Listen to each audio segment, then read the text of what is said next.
2 more LSU offensive linemen are hitting the portal. What in the world is happening? I've got answers. We're talking about it. Locked on LSU. Here we go.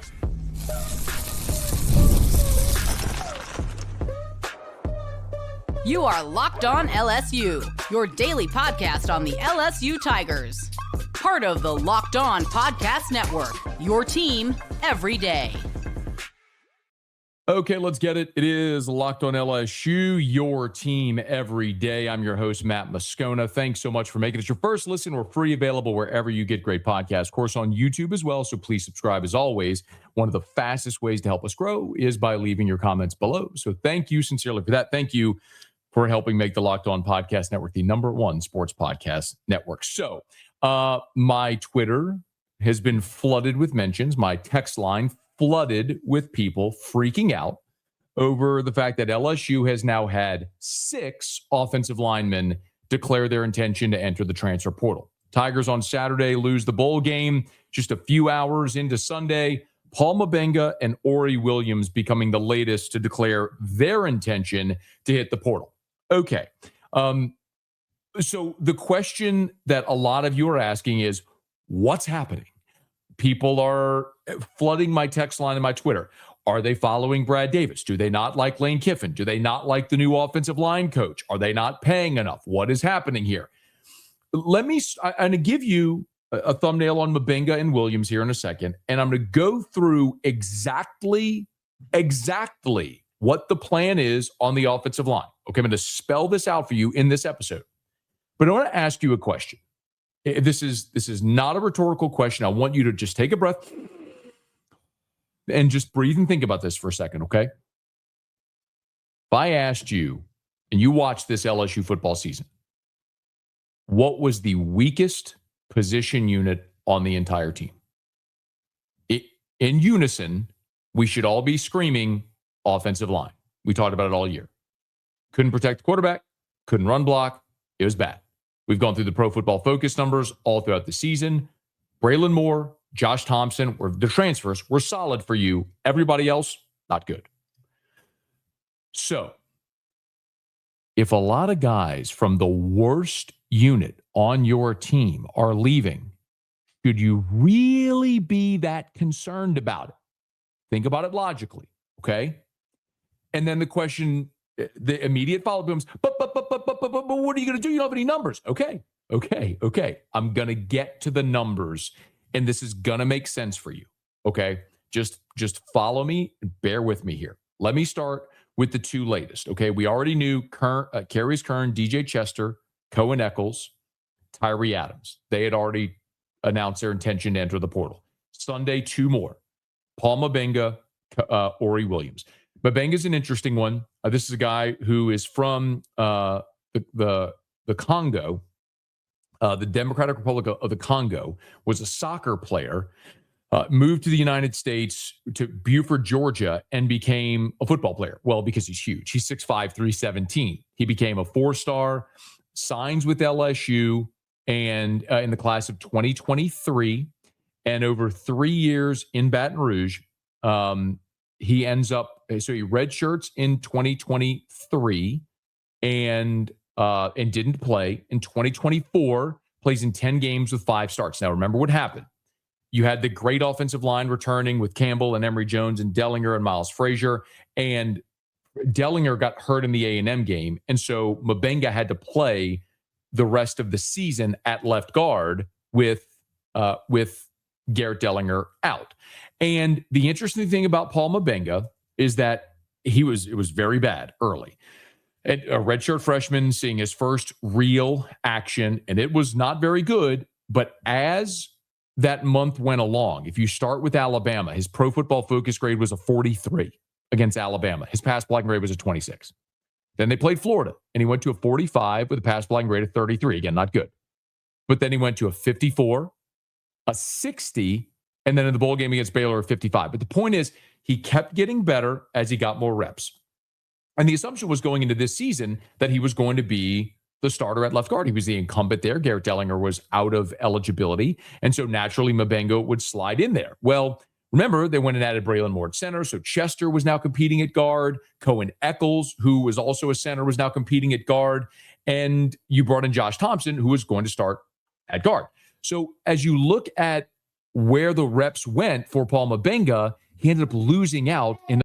He ends up playing 10 games with 6 starts, but ultimately Cohen Eccles ended up beating him out. And Cohen Eccles started the last 7 games of the season at left guard. Now, in the bowl game, Mabenga ended up starting the bowl game because Josh Thompson was unavailable due to injury. So Eccles and Mabenga ended up being the starting guards in the bowl game. And so Mabenga got a start there. And it wasn't all bad for Paul Mabenga this season. As you look at his grades, for the season, he graded out at a 53.6. His pass blocking grade was a 75.4, so much better. But his run blocking grade, this is going to shock you, a 44. And that was inherently the problem. None of these guys ever established themselves as good physical point of attack run blockers. So Paul Mabenga, who, again, was a starter at the end of last year, lost his job really this year, goes in the portal. And then there's Ory Williams. And Ory Williams is a really interesting one because this is a gigantic human. He's listed at 6'8", 335, and he's every bit of it. Now, disclosure, I had a chance to visit with Ory Williams on my radio show during fall camp. And it's interesting because Ory Williams is a guy who comes out of San Marcos, Texas. He's a big, 4-star athlete.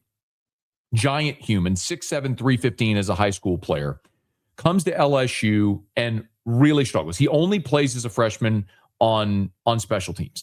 And when I talked to Ory, he played in just one game a year ago as a true freshman. And I talked to Ory, and in the spring and the summer, they started working him at guard and tackle. They'd be in tackle his whole life. And he told me candidly, he said, playing guard's a little easier because you're kind of in a phone booth. You're not out on an island. You don't have to think as much. It's just hit the man in front of you. And you also have help on either side. And it's something we see often with linemen who are coming from high school to the college ranks. And it makes sense when you actually think about it, because that is the spot where when you're 6'7", 315 as an offensive lineman in high school, no one physically can match up with you. You come to college and all of a sudden you're on the edge and you're blocking Savion Jones and Braden Swinson, like NFL edge rushers, Deshaun Womack, who was a 5-star.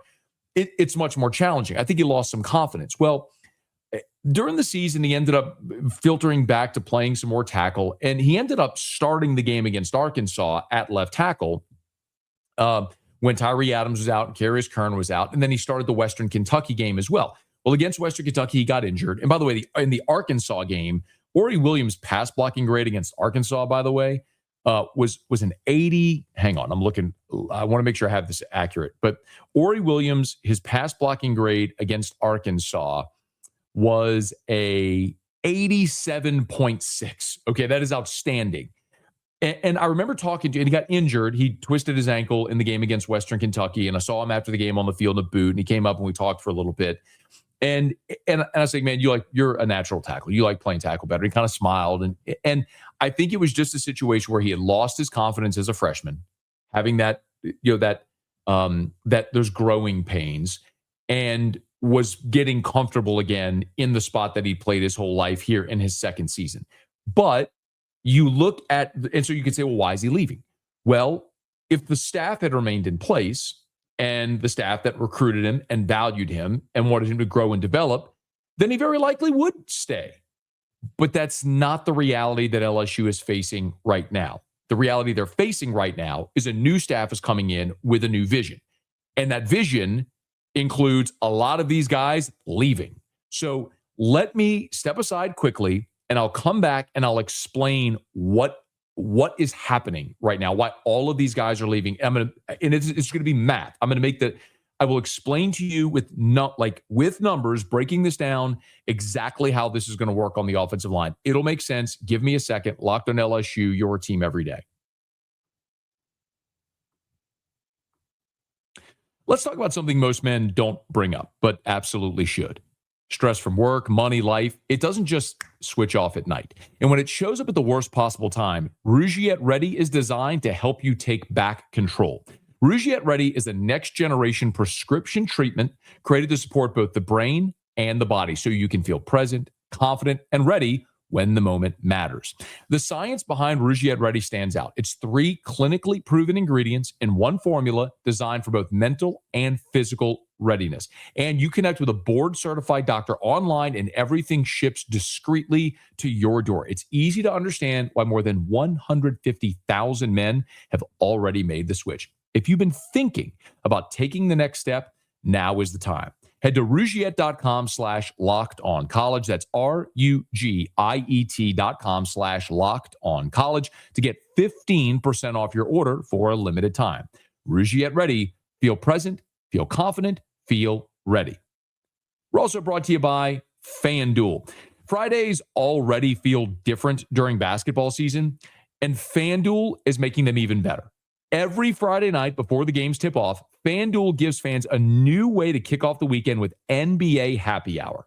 NBA Happy Hour is your official pregame, a limited time window where special offers drop right inside the FanDuel app before the action starts. The timing is perfect. It's right before the games. It's right before the weekend starts, and it adds extra energy to Friday night basketball without overthinking it. So, before tip-off, check the FanDuel app and see what's dropping during NBA Happy Hour every Friday from 6 to 7:30 p.m. Eastern. A little basketball, a little action, and a whole lot of Friday energy. That's NBA Happy Hour only on FanDuel, the official sportsbook partner of the NBA.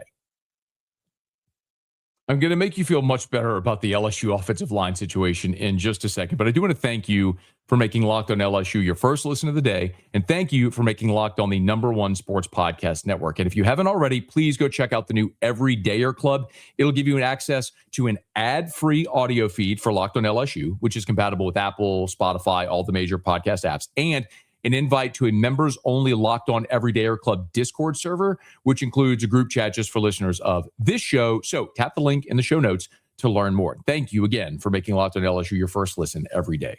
So 6 LSU offensive linemen are in the transfer portal. A lot of you are melting. Let me explain how Lane Kiffin, Billy Glasscock, the new offensive line coach, Eric Wolford, how they're approaching this on the offensive line, okay?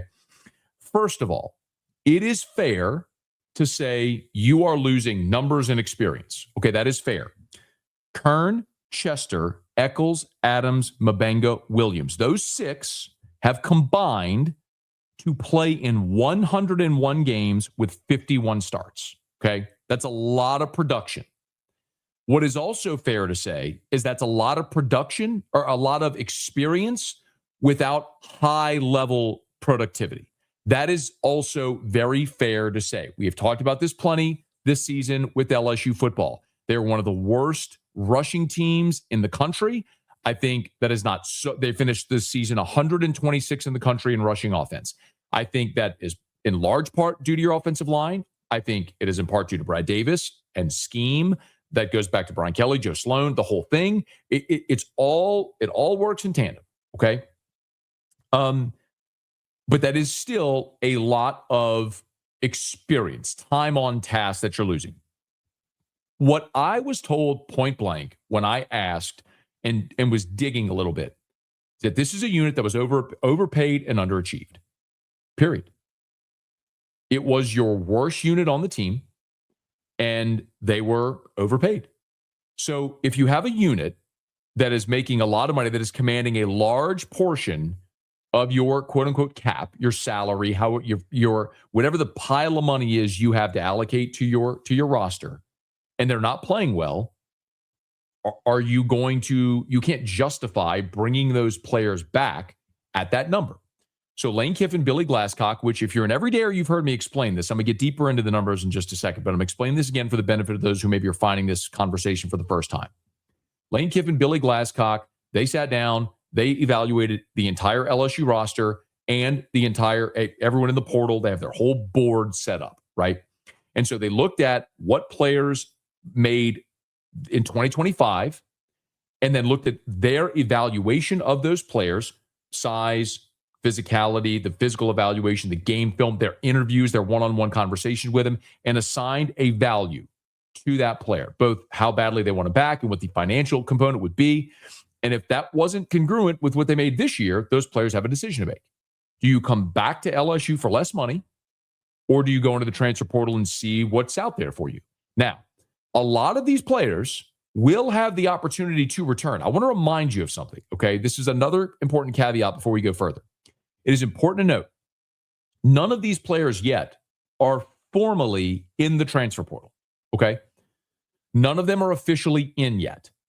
You cannot enter the portal until January 2nd. This is effectively the legal tampering period. Someone asked me on the postgame show after the bowl game why all these players are announcing they're going in the portal, which is a great question. And the reason is because it is effectively a declaration to all other programs to say, contact my agent if you're interested so I can see what the market is. So none of these players are officially in the portal yet. So a guy like Paul Mabenga or Carius Kern or whomever can state now, hey, I'm going in the portal. Okay. Well, they cannot contact schools yet, and schools can't contact the player, but schools can absolutely contact an agent. So you can start to have those conversations of what a deal would look like, and you'll know what the market is for you. And then come Friday, when the portal window opens, they can make the decision, am I actually going into the portal? Do I have the opportunity, the option to return to LSU? So don't be surprised. And I'm not just talking about the offensive line, but some of the players who have announced their intention of going to the portal, if they end up staying. Remember, this happened a year ago with John Emery. John Emery had announced he was going to the portal. He was supposed to end up at UCLA. Well, the Trey Holly situation unfolded, and LSU offered John Emery the opportunity to return. They needed a running back. Anyway, so as it stands, you have a lot of guys from LSU's least productive unit that were overpaid, that the new staff comes in and says, we feel like we can find a better version of you in the portal at a more affordable rate. If you want to come back, it's going to be less money. And a lot of these guys are like, deuces, I'm out. Okay, that's fine. Now the onus is on Lane Kiffin, Billy Glasscock to go in the transfer portal and find those players. So the question becomes, how many linemen do you need? Okay, how many offensive linemen do you need? I was having this conversation on the Eagle 98.1 Game Day pregame show before the bowl game with Charles Hannegriff, longtime LSU media member, my colleague at 104.5 ESPN Baton Rouge. And we were talking specifically about the offensive line. And I laid out some numbers where I said, I think they'll end up at 13 offensive linemen for next year, which I'll explain in a second. And he said, I'd feel better if it were 15. And that is, and this isn't a criticism, but that is the proper way of thinking in a previous era. In a previous era, when you were on the 85 scholarships, your thought was, I need 15 offensive linemen because of injuries, because of turnover, and then growth and development throughout the years. And what I'm here to tell you is you don't need 15 anymore. Not the way Lane Kiffin is building his roster. Now, you can disagree with the way that Lane Kiffin plans to go about building his roster. And if you disagree, that's fine. But it don't matter. It don't matter what you think. It don't matter what I think. It don't matter what anyone thinks, because this is their plan to build their roster. So I'm just sharing with you how they are doing this. So, for instance, Ole Miss this season, okay, this Ole Miss team that's in the college football playoff, there were 13 offensive linemen that took a snap. That's it. Not 15. 13 that took a snap. Of those 13, only 6 had more than 100 snaps. You had 5 starters that played the whole year and 1 guy that played nearly 200 snaps. You had 6. Now, you could have injuries. You could have attrition. That is absolutely something that could happen, which is why you probably need 8. Think about the NFL. Generally, you have your starting 5. You have a swing tackle, a swing interior player, and maybe a backup center if your interior player can't play center and guard. So maybe 8. That's really what LSU was this year when you think about your starters. Adams, Eccles, Mabenga, Moore, Thompson, Davis, Kern, Williams got in the mix, like Chester. Williams later, Chester. So 8. They really played 8. And then Ory Williams at the end of the season started 2 games, so you can get to 9. 9 is still not 13, and it sure ain't 15. Point is, you're not going to play 15 offensive linemen in 2026. If you are, you're in trouble. And the rebuttal then becomes, well, how do you build for the future? And my counterpoint to that is going to continue to be, this staff is not thinking about recruiting 5 high school offensive linemen and having them stay for 3 years and developing. They're thinking, how do I go get guys that can help me win today? And so the plan, as it's been explained to me, is they want Braylon Moore to return, and they want to go sign 3 starters out of the portal, 2 guards and a tackle. So follow me on the numbers. If Braylon Moore returns at center, you go sign 2 starting guards and a tackle that this staff evaluates and says, we feel like these guys we're going to sign in the portal are better players than the guys that would have returned at LSU. Okay, then you've upgraded. And then, so that's 4 starters. And so now, if you want to get to between 6 and 8 contributors, that means some combination of all the guys that return and the guys that are coming in. Weston Davis, Solomon Thomas, Kyrie Lee, Bo and Brett Bordelon, Tyler Miller, Ethan Callaway, and then you just signed Bryson Martinez and Ryan Muret. Martinez is from East Ascension. Muret was an Ole Miss commitment, who the staff liked, from Miami. He plays high school football in Miami, was committed to Ole Miss, flipped to LSU on signing day when Kiffin took the job. So count those out with me. Braylon Moore, 3 signees put you at 4. Davis, Thomas, Lee, the 2 Bordelons, Miller, Callaway, and then Martinez and Muret. That's 13.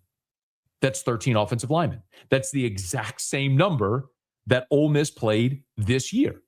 And you go into it feeling Braylon Moore at center, 3 starters via the portal, and then of the other guys I just mentioned, you'll need 1 more starter and then probably 2 other guys that can give you some depth. Swing guys on the interior or at tackle. And to say this again, we have to reframe collectively, you, me, all of us, what we think about building a roster. And if you're sitting here today saying that's not sustainable, you got to build through the high school ranks, I'm going to tell you that what we've seen here with LSU's previous coach, Brian Kelly, and Lane Kiffin now, were 2 polar opposite ways in the last 4 years of NIL and portal of going about building a roster. Brian Kelly came into LSU and had to sign a big portal class his first year. He signed 18. And he went from 18 to 13 to 9. I'm sorry. His first year, he signed 15. He went from 15 to 13 to 9 in 2024, and then up to 18 this year in 2025. How do you think that went? By contrast, in the last 4 years, Lane Kiffin went from 20 to 23 to 26 to 30. This Ole Miss team that's in the college football playoff, Lane Kiffin and Billy Glasscock signed 30 players via the portal. Who had a better roster this year? LSU spent more. Who had more productivity? It's fair to look at what Kiffin and Glasscock did and said they did a better job of evaluating talent and spending in the portal. They hit on Trinidad Chambliss. They hit on their players in the portal. And as a result, they were 11-1, and they're in the college football playoff in the quarterfinals against Georgia in the Sugar Bowl on New Year's Day. So which approach is better? Again, our ingrained opinion is recruit and develop. High school, supplement in the portal. I'm telling you, that's not what Lane Kiffin and Billy Glasscock are doing. They are reducing their reliance on high school players and increasing their reliance on the portal, because instead of saying, I'm going to go get an 18-year-old and hope that he develops over 3 years and becomes an impactful player, they're saying, I'm going to go in the portal and get a guy that's 21 years old and has played in 30 career collegiate games. And if he fits exactly what I need for my system and personality and all that sort of stuff, fits the locker room, boom, I have a better option in that guy today than in that 18-year-old. And next year, I'll do it again and again and again and again and again and again, unless and until something shifts in college football that alters the way you need to go about building a roster. So again, if you're sitting here today freaking out over the players leaving on the offensive line, what I will calmly tell you is your offensive line was very bad this year. A lot of players from a unit that is very bad are basically being told you can return at a lesser amount or you can hit the portal.